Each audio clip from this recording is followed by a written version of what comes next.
matin, j'aimerais vous parler de la prière, justement. C'est tellement bon, la prière. Vendredi. Comment? Vendredi. Oui, j'ai oublié de l'annoncer. Vendredi, il n'y a pas de réunion. Pas ce vendredi, mercredi, oui, mais vendredi, il n'y a pas de réunion. Vendredi, c'est le 25. On est tous en famille, certainement. Il y en a qui sont en déplacement. Donc, ce vendredi, et puis vendredi d'après, de même. OK? Merci, Claude. Voilà, donc on va parler de la prière, si vous voulez bien, ce matin.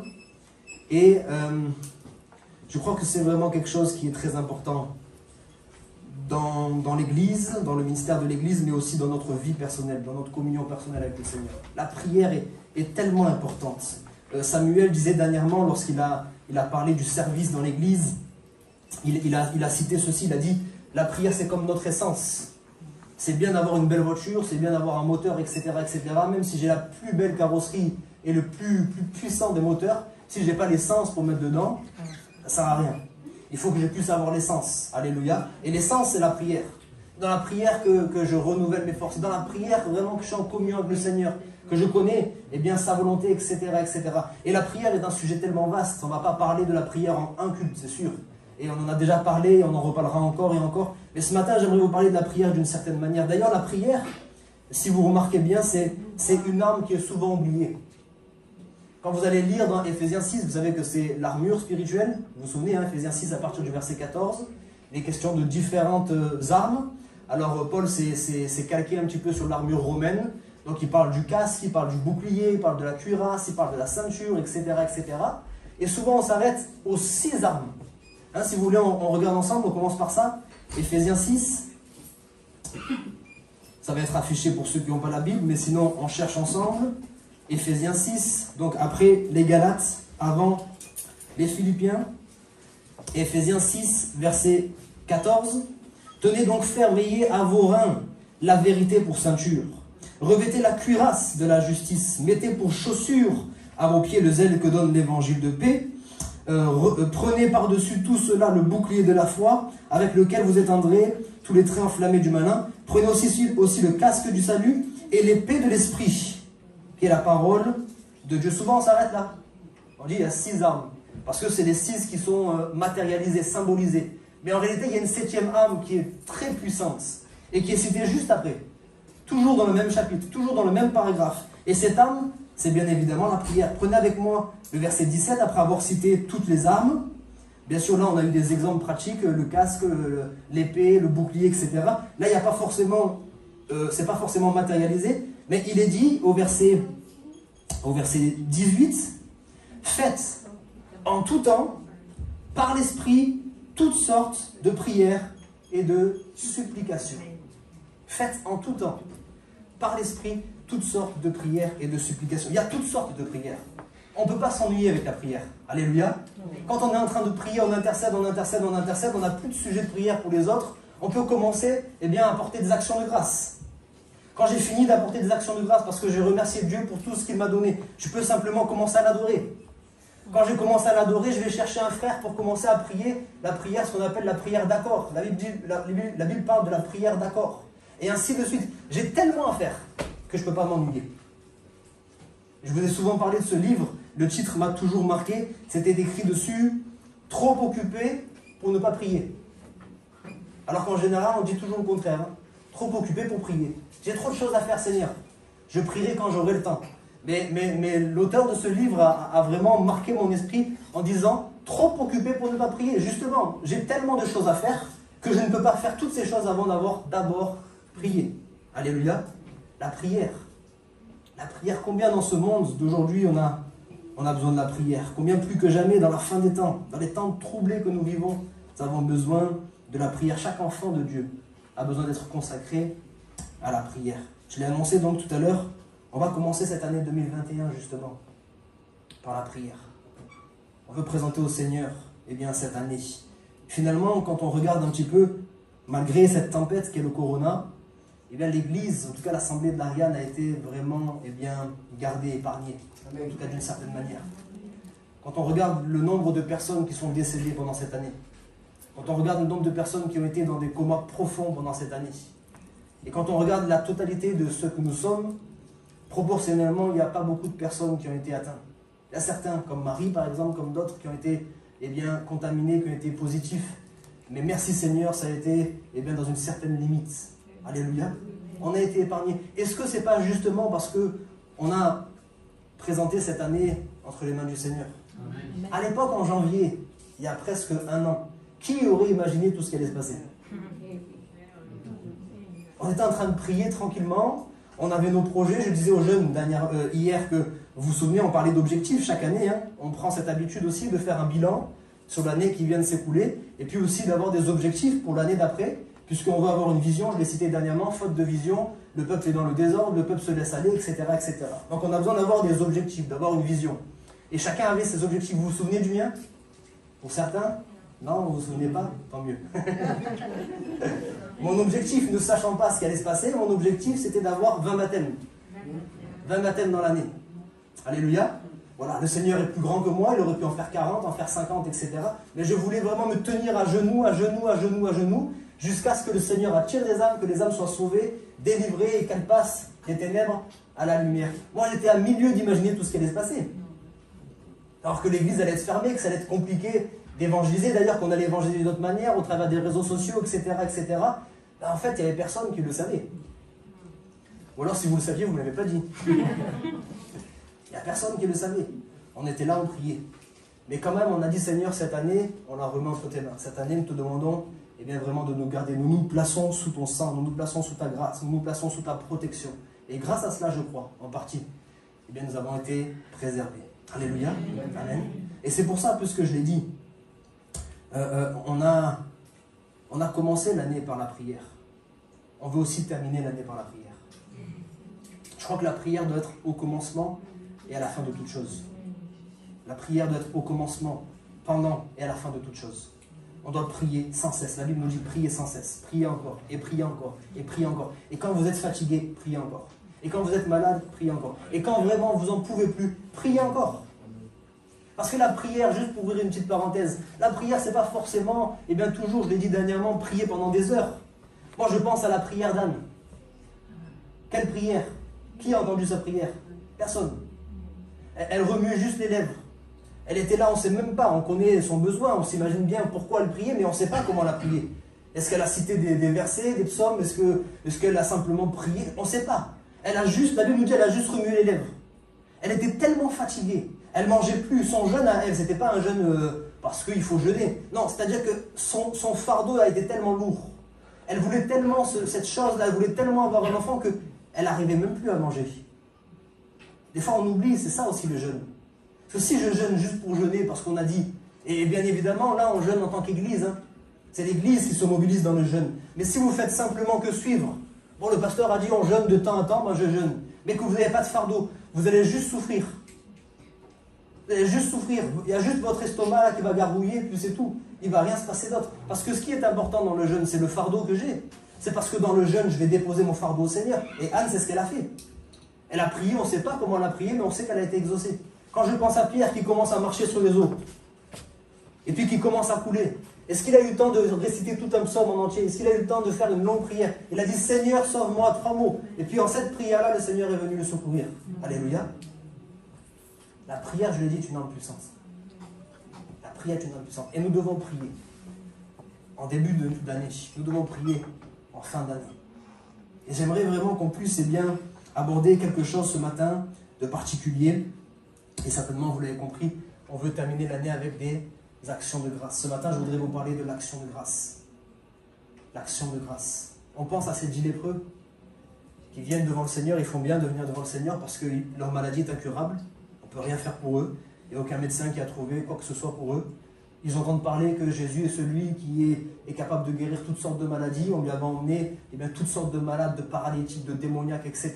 Et puis tous les malades étaient guéris. Eux, ils entendent ça. Ils viennent devant Jésus et ils demandent d'être guéris. Ils font bien, hein, n'est-ce pas? Là où ils ont moins bien fait, c'est que quand ils sont partis, il n'y en a qu'un seul sur les 10 qui est revenu. Les 10 ont été guéris, mais un seul est revenu pour dire « Seigneur, merci ». Nous sommes ces 10 lépreux d'une certaine manière. On a tous commencé cette année dans la prière. On a tous commencé cette année en disant au Seigneur, voici ce que nous désirons, voici notre prière, voici notre intercession. Combien d'entre nous vont terminer l'année en disant Seigneur, merci. T'apportons nos actions de grâce. Te remercions pour ce que tu as fait. C'est vrai on n'a pas reçu tout ce que nous voulons. Peut-être pas dans le timing que nous voulons, peut-être pas de la manière que nous voulions. Mais nous savons que nous avons reçu certaines grâces de ta part. Et à cause de cela, nous voulons te dire merci. C'est important, frères et sœurs. L'action de grâce. Alors, mon premier point, c'est expliquer très simplement ce qu'est l'action de grâce. Voici ma définition assez simple. C'est notre capacité à discerner ce que Dieu a fait pour nous. Ça commence par là, avant de remercier Dieu. Ça commence d'abord par notre capacité à discerner ce que Dieu a fait pour nous. Parce qu'il y en a beaucoup d'entre nous, et ça m'est arrivé à moi aussi. Eh bien, des fois, on ne se rend même pas compte que Dieu nous a donné. On fait comme si c'était normal, on fait comme si tout était dû, on fait comme si c'était banal. On a un repas 3 fois par jour, bon, tant mieux. On a l'électricité, on a l'eau chaude, tant mieux. On a un travail, on a la santé plus ou moins, tant mieux, etc., etc. Et souvent, l'homme, il est fait de telle manière qu'il regarde à ce qu'il n'a pas au lieu de regarder à ce qu'il a déjà. Et voilà pourquoi même les psychologues, certaines fois, ils arrivent à nous expliquer certaines choses. Le fameux verre à moitié rempli, à moitié vide. Dis, mais en fait, toi tu dis que tu voudrais avoir une santé parfaite. Même pas des crises de foie, par exemple, je parle au hasard. Hein. Même pas des crises de foie. Mais toi, tu n'as que des crises de foie, tu n'as pas un cancer. Oui ou non? Donc c'est pas de la psychologie, c'est juste pour dire Seigneur merci parce que j'ai pas un cancer. Et la personne qui a un cancer à cause de moi, elle n'a pas forcément un cancer parce qu'elle est pécheresse plus que moi. Hein. C'est pas qu'elle mérite plus, et c'est pas que moi je mérite plus de ne pas avoir un cancer. Moi j'ai encore le souffle de vie, d'autres n'ont plus le souffle de vie. Donc c'est aussi une manière d'apporter des actions de grâce. Ça c'est la première chose. Être capable et apprendre à discerner ce que Dieu nous donne, tous les jours. Pas des choses toujours extraordinaires. Pas des choses toujours extraordinaires. Des fois c'est des petites choses. J'ai appris moi-même, hein, je crois qu'on apprend tous. J'ai appris même à remercier le Seigneur quand je trouve une place rapidement. Hein, pour ceux qui ont la voiture, ils savent ce que c'est. Hein. Quand on tourne et on tourne et on tourne et on tourne et on tourne, c'est compliqué. On doit aller en ville, on a un rendez-vous. On ne pouvait pas partir plus tôt, on est obligé d'arriver. Le rendez-vous il est dans 5 minutes, on n'a toujours pas la place. On sait que si on arrive en retard, le médecin va prendre quelqu'un d'autre et c'est fichu. Et puis on arrive et puis il y a une place juste devant. C'est un hasard? J'ai dit Seigneur, merci. Toi tu veilles. Tu as fait en sorte que lui, là, il parte juste avant que j'arrive. Pas trop tôt, pas trop tard. Juste quand j'arrive, tu as fait en sorte qu'il arrive. Alléluia. Les actions de grâce, c'est ça. Ça, c'est la première chose, être capable de discerner ce que Dieu a fait pour nous. Ensuite, de reconnaître que c'est immérité. Parce que des fois, on reconnaît que c'est Dieu qui l'a fait, mais on croit qu'on le mérite. N'est-ce pas? Ça nous arrive, hein? Ah, finalement, bon, par rapport à ce que j'étais autrefois, maintenant, Seigneur, je marche un peu plus dans la sanctification. Maintenant, je vais plus souvent à l'église. Maintenant, je fais ci, je fais ça. Peut-être que je mérite un peu. Peut-être que je mérite un peu. Bon, très rapidement, après, l'Esprit vient pour nous convaincre que on ne mérite rien du tout. Tout n'est que grâce. C'est la deuxième chose. Et puis, troisième chose, maintenant que j'ai compris cela, je dis merci Seigneur. C'est ça l'action de grâce. Seigneur, merci, je suis reconnaissant. Je te remercie de tout mon cœur pour ce que tu m'as donné. Alléluia. Jacques chapitre 1, verset 7, pour ceux qui veulent chercher, pardon, verset 17. Sinon, je cite pour vous, Jacques chapitre 1, verset 17. Voilà, si vous voulez prendre des notes. Il est dit, toute grâce excellente et tout don parfait descendent d'en haut du Père des Lumières, chez lequel il n'y a ni changement ni ombre de variation. Il est dit, toute grâce excellente et tout don parfait descendent d'en haut du Père des Lumières. Tout vient de Dieu. Et certainement pas de notre mérite. Et j'aime, avant de continuer plus loin, toujours rappeler que même lorsque nous avons l'impression qu'une chose, eh bien, nous l'avons reçue parce que nous le méritons, même lorsque nous avons cette impression-là, en réalité, elle découle quand même d'une grâce. Par exemple, quelqu'un pourrait me dire, pasteur, je ne suis pas très d'accord avec ce que vous dites. Mon salaire, par exemple, que je le reçois parce que je le mérite. Je me lève quand même tous les matins pour aller travailler, n'est-ce pas? Je vais me lever, et puis des fois, j'ai pas envie, mais je me lève, et je vais tous les jours au travail, et puis j'insiste, même quand je suis fatigué, etc., etc. Et donc, à la fin, j'ai mon salaire, et je le mérite. Effectivement, même la Bible n'est pas contre cela. Hein. La Bible dit l'ouvrier mérite son salaire. Même la Bible est d'accord avec ça. Sauf que, comment est-ce qu'on peut expliquer qu'on a un travail, tandis qu'il y a d'autres personnes qui sont mieux diplômées que nous, qui ont plus d'expérience que nous, et qui sont au chômage? Comment est-ce qu'on explique ça? C'est pas la grâce? Donc même si ton salaire, tu le mérites parce que tu as un travail. Et si tu as un travail, c'est parce que c'est la grâce de Dieu, tout simplement. Alléluia. Quelqu'un me dira, je sais pas, dans un domaine comme le sport, moi je suis médaillé d'or dans ma discipline. Mais je le mérite, hein. Je travaille, je suis acharné, je suis persévérant, etc. Je fais 10 heures d'entraînement par semaine, etc., etc. Oui, effectivement. Effectivement, à partir du moment, là j'ai cité le sport, je pourrais citer la musique. Quelqu'un qui apprend la musique, qui fait du piano 10 heures par jour, certainement qu'il va progresser. Et il le mérite, il a fait 10 heures par semaine, c'est plus simple. Parce que 10 heures par jour, c'est compliqué. 10 heures par semaine. Il le mérite. Mais comment on peut expliquer pour le sportif qu'il a la santé tandis que d'autres n'ont pas la santé? Ils ont une meilleure hygiène de vie que nous, mais ils n'ont pas la santé. Il y a des gens qui ont une super hygiène de vie, ils ont des gros problèmes de santé, ils ne peuvent pas faire de sport. Comment est-ce qu'on peut expliquer qu'on a ce don, ce truc qui fait que justement, l'activité qu'on pratique, on peut la faire? Il y a quelque chose en nous. C'est le hasard? Ou c'est une grâce? Tout découle d'une grâce. Même quand on a l'impression qu'en fait, on le mérite, on a travaillé, on a fait ce qu'il y avait à faire. On a payé le prix. Oui, c'est vrai. Mais tout n'est que grâce. Amen. Le premier point que je voudrais aborder avec vous ce matin, eh bien, c'est que souvent, on pense à apporter des actions de grâce quand Dieu nous a bénis en abondance. Et c'est une excellente occasion de rendre grâce à Dieu. Quand on est béni, c'est une excellente occasion de rendre grâce à Dieu. Sauf qu'on va se rendre compte avec la parole de Dieu que l'action de grâce, ce n'est pas toujours quand Dieu nous a bénis. L'action de grâce, c'est des fois en plein milieu de l'épreuve. L'action de grâce, c'est des fois avant de recevoir la bénédiction. C'est ça l'action de grâce. Parce que souvent, c'est vrai, on est pratiquement tous pareils. Au moins, quand on est béni, on remercie le Seigneur. Quoique des fois, on oublie. Mais souvent, on oublie de remercier le Seigneur, même dans l'épreuve. L'action de grâce, on va le voir ensemble, si vous voulez bien. Dans Jean chapitre 6, verset 11, un récit que vous connaissez pour la plupart, c'est la multiplication des pains. Vous savez qu'il y a une foule de personnes qui est là devant Jésus. Il y en a certains qui sont en 3 jours de marche de chez eux. Ils n'ont pas mangé, etc., etc. Donc le Seigneur ne veut pas les renvoyer comme ça, à jeun. Il veut bien les nourrir. Okay. Sauf que la Bible nous parle de 4000, de 5000, de 7000 personnes. En tout cas, il y a plusieurs milliers de personnes, parce qu'on ne parle que des hommes. Donc en plus, avec les femmes et les enfants, c'est plusieurs milliers de personnes qui sont là, et on n'a pratiquement rien. Et on tombe là donc, dans Jean chapitre 6, verset 11. Il y a un petit garçon qui est venu, il a apporté 5 pains de poisson. Donc les disciples avant, ils ont rigolé, ils ont dit « Qu'est-ce que tu veux qu'on fasse avec 5 pains de poisson? On est plusieurs milliers. » Mais la Bible dit « Jésus prit les pains, rendit grâce, et les distribua à ceux qui étaient assis. Il leur donna de même des poissons, autant qu'ils en voulurent. » Si on lit tout le texte, on va se rendre compte qu'ils ont mangé jusqu'à être rassasiés, et qu'en plus de ça, il y avait des restes. Alléluia. Avec 5 pains et 2 poissons. Si vous voulez noter ceci, vous pouvez noter ça. La simple action de grâce peut déclencher le miracle. La simple action de grâce, nous venons de le lire, la simple action de grâce peut déclencher le miracle. La simple action de grâce, au lieu du murmure et des plaintes, peut déclencher le miracle. Qu'est-ce que Jésus a fait? Il est là face à une foule. C'est vrai qu'il y a un problème. Les faits sont là, hein, on ne va pas le nier. Les faits sont là. On a toute une foule à nourrir, mais on n'a pratiquement rien. On a 5 pains de poisson.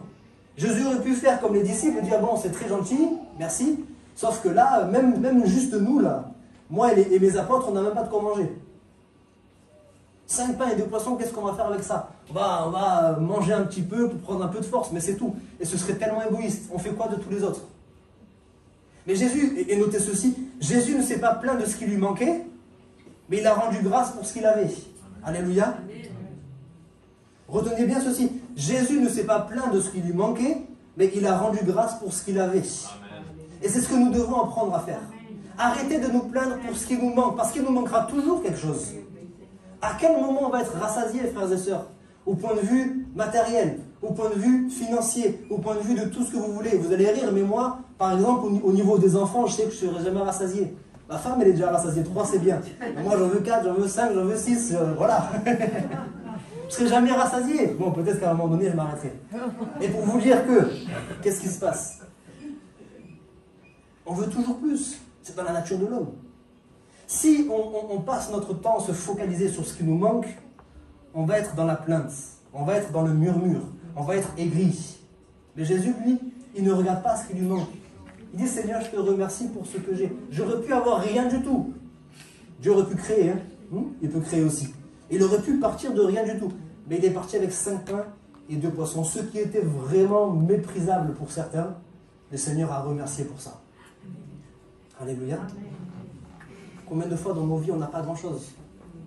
On n'a pas grand-chose. Mais avec ce pas grand-chose, on doit rendre grâce. Seigneur, merci, parce que ce pas grand-chose, c'est plus que d'autres. C'est moins que d'autres, mais c'est plus que d'autres. Et si c'est plus que d'autres, c'est parce que tu m'as fait grâce. C'est pas parce que je mérite plus qu'un autre. Il y a des personnes qui ne sont jamais satisfaites, vous en connaissez? Peut-être même vous l'êtes bien. Des insatisfaits de la vie. Ils demandent toujours plus, toujours plus, toujours plus, toujours plus, toujours plus. C'est fatigant même. C'est fatigant. Et puis, remarquez que ces gens ne sont jamais contents. Parce qu'ils reçoivent quand même, mais ils veulent encore plus. Ils ne sont toujours pas contents parce qu'ils veulent encore plus.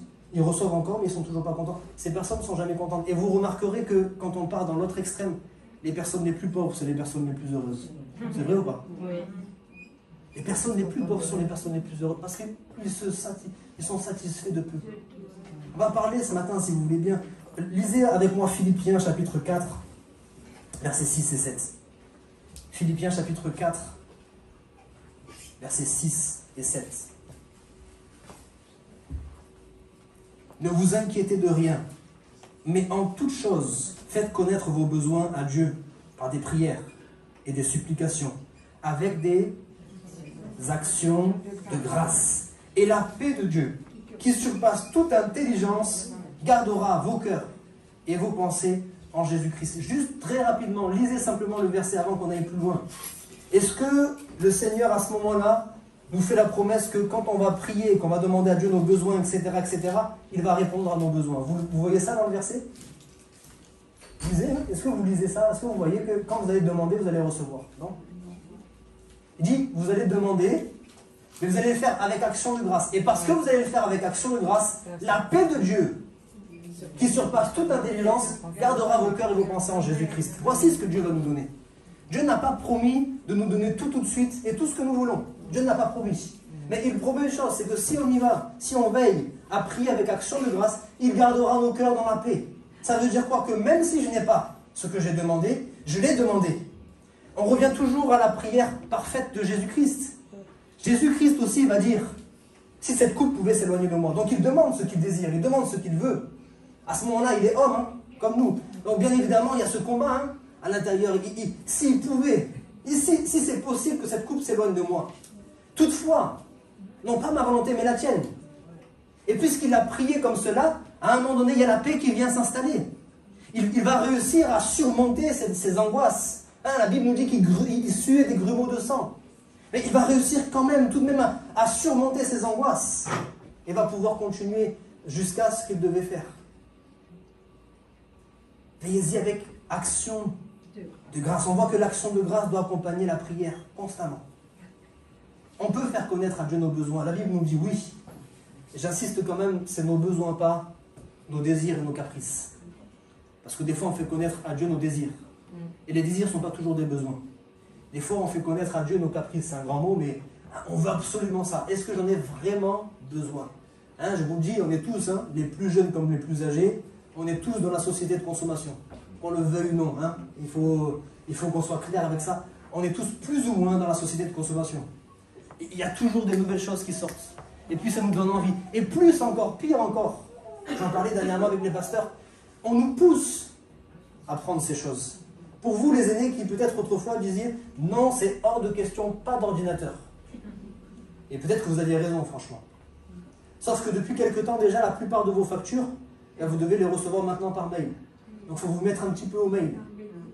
Sauf que dernièrement, on vous a dit on ferme les églises.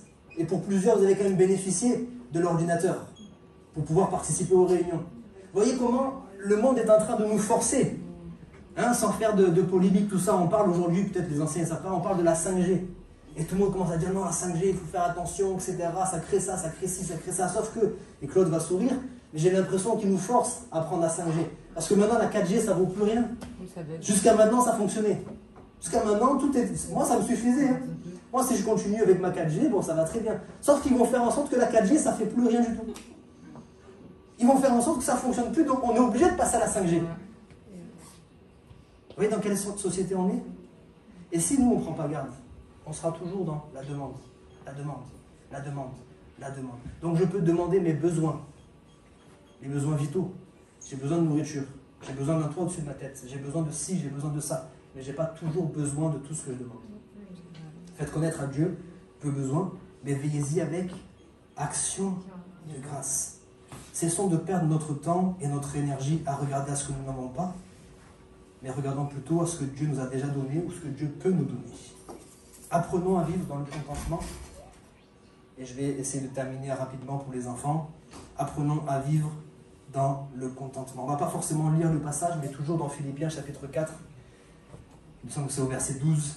Il est dit « J'ai appris à vivre ». Pour résumer un petit peu, j'ai appris à vivre dans l'abondance, dans la disette. J'ai appris à vivre dans la santé, dans la maladie. J'ai appris à vivre en liberté ou en prison. J'ai appris à vivre. Ça, c'est ce qu'on appelle le contentement. Dernièrement, j'ai fait une très courte vidéo sur les réseaux sociaux parce que ça m'a paru tellement évident. Juste pour la petite anecdote, dernièrement, c'est un monsieur est venu pour réparer, enfin en tout cas pour faire l'entretien du chauffe-eau. Et quand il a terminé, il a dit « Je vais faire en sorte de vous permettre d'avoir l'eau chaude tout de suite. Mais c'est possible que vous ayez plus d'eau chaude pendant 1 ou plusieurs jours. » Et quand il m'a dit ça, je dis « Ouais, on arrive à la saison où il fait un peu froid quand même. Hein. » Il dit « Oui, peut-être que pendant plusieurs jours, j'en connais certains qui ont connu ça. Hein, pendant plusieurs jours, plusieurs semaines, pas d'eau chaude. » Et je me suis rendu compte, j'ai dit « Mais c'est pas un dû. C'est pas un dû. Dieu ne me doit rien du tout. Si j'ai plus l'eau chaude aujourd'hui, j'ai plus l'eau chaude. C'est pas comme si je méritais et je pouvais me placer devant Dieu en disant hey, je mérite l'eau chaude, hein, tu fais descendre. Non, Dieu me fait grâce. Et quand je comprends ça, toute ma perception des choses change. En fait, j'ai pas le droit de demander quoi que ce soit à Dieu, si ce n'est un besoin. Mais ça, je peux vous assurer que c'est pas un besoin. C'est plutôt un confort. Aujourd'hui encore en 2020, je ne parle pas d'il y a 50 ans, 100 ans ou 200 ans. Il y a encore des pays, il y a encore des villes où il n'y a pas d'eau chaude. Ou même dans notre pays, il y a des personnes qui ne peuvent pas payer les factures d'électricité, etc., qui n'ont pas d'eau chaude. Ce n'est pas un dû. Et il faut que j'apprenne à avoir cette conception, cette perception des choses. Il faut que j'apprenne à reconnaître que tout ce que je vais avoir, même dans les petites choses comme ça, l'eau chaude, le chauffage l'hiver, la clim l'été, etc., etc., tout ça n'est que grâce. À chaque fois, c'est un cadeau que Dieu me fait. Sauf qu'on a fini par banaliser ces choses. Oui ou non? On a fini par les banaliser. Et c'est ce qui fait la différence. Pourquoi on parle souvent aussi de la foi dans les pays riches et la foi dans les pays pauvres? Souvent, on a tous fait cette comparaison. On l'a tous fait. Pourquoi leur foi, on a l'impression que c'est des foi qui déplacent les montagnes pendant que nous, on essaie de... Au lieu d'avoir la foi comme un grain de sénévé, on essaie de déplacer le grain de sénévé. Pour faire un peu un extrême. Parce qu'ils n'ont rien. Ils sont pleinement conscients que s'ils reçoivent, c'est par grâce. Or, nous, des fois, on prie en croyant qu'on peut recevoir parce qu'on le mérite. C'est comme si c'était un dû. Quand on me retire quelque chose, je veux le récupérer. Non, mais c'est juste que tu avais un cadeau. Ça s'est arrêté. On vous fait un abonnement de telle chose ou telle chose gratuit pendant 1 an. Si vous savez que c'est gratuit pendant 1 an, au bout de 1 an et 2 jours, vous n'allez pas demander à ce qu'on vous donne encore gratuit. C'était pendant 1 an et 2 jours, c'était un cadeau. Le contentement. La Bible dit, je termine avec ça, Paul dit, réjouissez-vous en espérance. C'est pas facile ça, hein, se réjouir en espérance. Se réjouir en espérance, ça demande la foi. C'est-à-dire que j'ai pas encore la chose, mais je commence déjà à me réjouir. C'est fort ça. Pourquoi tu es tout heureux? Pourquoi tu es tout heureux? Mais parce que je sais que je suis guéri. Mais tu vois pas comment tu es encore? Ça se voit encore physiquement que tu es... Non, je sais que je suis guéri. Je sais que je suis guéri. Mais comment tu sais ça? Mais parce que c'est la Bible qui me dit. La Bible me dit que par les meurtrissures de Jésus-Christ, j'ai été guéri. Il n'est pas mort pour rien. Il n'a pas été brisé pour rien. Je sais que quand il a accepté, la Bible nous dit qu'il a été comme une brebis muette que l'on mène à l'abattoir. Quand il a accepté, eh bien qu'on lui arrache la barbe, quand il a accepté de prendre des coups de poing, quand il a accepté de prendre des coups de fouet, quand il a accepté d'être crucifié, il a fait ça pour moi. Il n'a pas fait ça en vain. Oui ou non? Vous me suivez? Il n'a pas fait ça en vain. Il aurait pu mourir d'une simple mort. Mais il est mort de cette manière-là, afin que vous ayez la guérison. Amen. Donc je peux déjà me réjouir en espérance, parce que mon Dieu ne peut pas se tromper. Mon Dieu ne ment pas. Pourquoi est-ce que tu es heureux? Tu es encore au chômage. À la fin du mois, là, tu n'as plus d'argent. Tu n'as même plus d'argent de côté, tu vas être vraiment en difficulté. Pourquoi est-ce que tu es heureux? Parce que d'ici la fin du mois, le Seigneur va me donner un travail. Alléluia. Parce que je sais qu'il ne peut pas me laisser comme ça, c'est mon père. Mon propre père, physique, charnel. Déjà, la plupart du temps, il ne peut pas me laisser dans la disette. Mais alors, à combien plus forte raison mon père spirituel? Comment est-ce qu'il va regarder de son ciel de gloire, il va voir son enfant en train de mourir de faim, il ne va pas bouger? La Bible dit, c'est à cause de son nom. Cette parole, elle est forte. À cause de son nom, il va le faire. À cause de son nom, parce que j'ai dit avec fierté, avec assurance que je suis enfant de Dieu. Mon Père, c'est Dieu. Alors, qu'est-ce qui se passe en général quand les enfants vont à l'école? S'ils ne sont pas très bien habillés, on leur dit en général, tu ne dis pas que c'est mon enfant. Hein. C'est pas moi ton père. Parce qu'on a honte. Mais des fois, on est fiers d'eux. Tu peux dire que je suis ton père, tu peux dire que je suis ta mère. Parce qu'on sait qu'on représente nos enfants, ou nos enfants nous représentent. Oui, non, vous me suivez? Donc, comment moi je vais laisser ma fille partir complètement avec les chaussures trouées, à moins que je puisse pas? Mais sinon, je vais faire en sorte que ma fille, elle parte à l'école, eh bien comme il faut. Parce qu'elle me représente. Je ne veux pas qu'on pense de moi, de ma famille, que voilà. Alors, imaginez Dieu. Frères et sœurs, imaginez Dieu. Dieu ne peut pas rester comme ça, les bras croisés. Son enfant est dans le besoin. Il a besoin d'un travail. Donc, je me réjouis en espérance. J'ai rien vu encore. Je ne marche pas par la vue, je marche par la foi. J'ai rien vu du tout. On ne m'a pas envoyé un seul mail, on ne m'a pas envoyé une seule proposition d'embauche. Mais je sais que mon Dieu va pourvoir mes besoins. Alors je commence déjà à porter des actions de grâce. Alléluia. On verra la semaine prochaine, Dieu voulant, Jésus devant le tombeau avec Lazare. Qu'est-ce qui s'est passé? Jésus a dit, je te rends grâce. Tu me rends grâce de quoi? Il est mort, ton ami. Celui que tu aimes est mort. Je te rends grâce. Et tu rends grâce de quoi? Je te rends grâce de ce que tu m'as déjà exaucé. C'est pas se réjouir en espérance, ça? Je te rends grâce. Dans quelques secondes, là, il est sorti, mon ami. Dans quelques secondes, la mort va le lâcher. La mort sera obligée de lâcher prise. Il va reprendre vie. Alléluia. Amen. On peut prier ensemble pour terminer? Justement, Seigneur, nous t'apportons nos actions de grâce. Pour cette année 2020. Seigneur, nous ne sommes pas de ceux qui vont simplement regarder à ce que nous avons perdu, aux souffrances que nous avons eues pendant cette année, mais nous voulons regarder à ce que tu nous as donné. Amen. Seigneur, c'est vrai que pendant cette année, ne serait-ce qu'au niveau de l'Église, tu as permis que de nouvelles âmes puissent venir. Amen. Tu as permis qu'elles s'affermissent. Tu as permis, Seigneur, que certains, Seigneur Jésus, d'entre nous, puissent expérimenter la guérison physique, puissent expérimenter la guérison du cœur. Tu as permis, Seigneur, que nous puissions, malgré tout, Seigneur, nous réunir. Pendant que certaines églises n'avaient peut-être pas forcément les moyens de le faire. Pendant que certaines églises dans d'autres pays qui sont persécutées ne peuvent pas du tout se retrouver. Mais nous avons pu le faire. Tu as continué à veiller sur nous. Tu nous as gardés de la maladie. Tu as permis que ceux qui avaient, Seigneur, été contaminés, Seigneur, soient gardés, Seigneur Jésus, en vie. Et nous te remercions à cause de cela. Apprends-nous, Seigneur. Ouvre nos yeux spirituels. Apprends-nous à discerner. Apprends-nous à reconnaître la grâce. Apprends-nous à ne pas être, Seigneur, ingrat. Et bien peut-être comme les 9 lépreux. Mais apprends-nous, Seigneur, à constamment être attentif à ce que tu fais pour nous. Être attentif à ce que tu nous donnes. Être attentif, Seigneur, savoir et bien connaître que ce que nous avons reçu, Seigneur, c'est parce que tu nous aimes simplement. C'est parce que tu nous aimes simplement. C'est parce que tu nous aimes d'un amour inconditionnel. C'est parce que tu nous aimes depuis toute éternité. Et tu nous aimeras toujours. C'est pour cela. Et c'est dans le nom de Jésus-Christ que tu nous bénis. Voilà pourquoi nous te remercions. T'apportons, Seigneur, nos parfums de louange, d'adoration, nos actions de grâce, qu'ils puissent monter vers toi ce matin, qu'ils puissent monter vers toi en cette matinée. Seigneur, reçois ce qui t'est dû. Reçois la louange, reçois l'honneur, reçois la gloire. Au nom de Jésus-Christ. Amen. Amen. Que Dieu vous bénisse.